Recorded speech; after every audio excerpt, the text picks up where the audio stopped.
மிதுன ராசிக்காரங்களுக்கு. மிதுன ராசிக்காரங்கள பார்த்தீங்கன்னு வச்சுக்கங்க, இந்த ஆண்டுக்கு அவங்களோட ராசி அதிபதியா வரக்கூடியவர் புதன் பகவான். தன் ராசிக்கு 6ல் போய் இருக்கார்.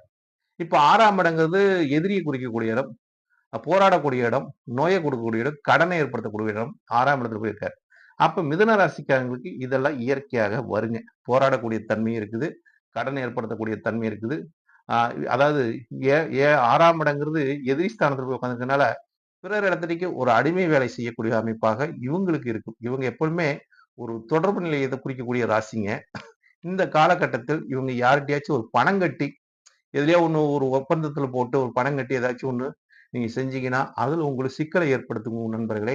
அதனால முடிஞ்ச அளவுக்கு இந்த ஆண்டு எந்த ஒரு ஒப்பந்தத்தையும் நீங்க செய்யாம இருப்பது நல்லது. உங்க வேலைய மட்டும் நீங்க சரியா கவனிச்சு கண்ணும் கருத்துமா பார்த்தீங்கன்னா, நீங்க ஒரு வேற வேற எந்த ஒரு இழப்புல இருந்தும் நீங்க தப்பிச்சுக்கலாம். இல்லாட்டி உங்க ராசி அதிபதி போய் 6ல் இருக்கிறனால, அது காலதரனுக்கு 8ஆம் இடமா இருக்கிறனால, உங்களுக்கு போய் ஏதாச்சும் நீங்க ஒப்பந்தம் போட்டீங்கன்னா, அதுல மாட்டிக்குவீங்க. முடிஞ்ச அளவுக்கு ஒப்பந்தத்தில் எதிலும் சைன் பண்ணாம, நீங்க உங்க வேலைய மட்டும் கரெக்ட்டா பார்த்துட்டு வந்தீங்கன்னா, எதிலும் முதலீடு அதிகம் செய்ய வேண்டாங்க.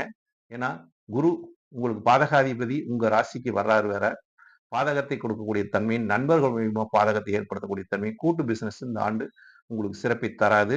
7ஆம் இடத்துல பார்த்தீங்கன்னா, சூரியனும் சந்திரனும் சேர்க்கை பெற்றிருக்கனால, சூரியன் உங்களுக்கு யோகத்தை குடுக்கலாம்.